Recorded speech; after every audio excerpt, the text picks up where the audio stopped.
నమస్తే ఫ్రెండ్స్, మీరు బాగున్నారా? నేనైతే బాగున్నాను. చూడండి, మజ్జిగ చారు చేస్తా ఉన్నాను. ఏమీ లేదు, ఒక బౌల్ తీసుకొనేసి శనగపిండి ఒక స్పూన్ వేసి ఫ్రెష్ పెరుగు ఉంది కదా, అది వేసుకొని 4 గ్లాసులు నీళ్ళు పోసుకున్నా ఫ్రెండ్స్. నేను అనిగా పక్కన పెట్టుకొని నేను వచ్చేసి రోల్ ఉంది కదా, రోల్లో వచ్చేసి జీలకర్ర ఒక స్పూను, మిరియాలు ఒక స్పూను, తెల్లగడ్డ, మళ్ళీ వచ్చి కొత్తిమీర, కరివేపాకు, దాని యొక్క ఆడ్లు, పచ్చిమిరపకాయలు, మళ్ళీ కరివేపాకు వేసుకొనేసి నేను దంచుకుంటా ఉన్నా. ఆనిక అల్లం ఉంది కదా, కొంచెం అల్లం తీసుకొనేసి అది దంచుకుంటాను ఫ్రెండ్స్.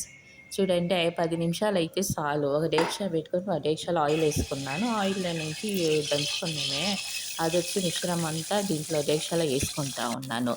ఇది వేసుకున్నాక ఫ్రై అయింది. దానికి తర్వాత నేను ఇది పెరుగు కలుపుకొని పెట్టుకున్నా కదా, అది వచ్చి డేక్షాలో వేసుకున్నాను ఫ్రెండ్స్. దానికి సాల్ట్ వేసుకొని తగినంతగా, మళ్ళీ కొంచెం వచ్చి పసుపు వేసుకున్నాను.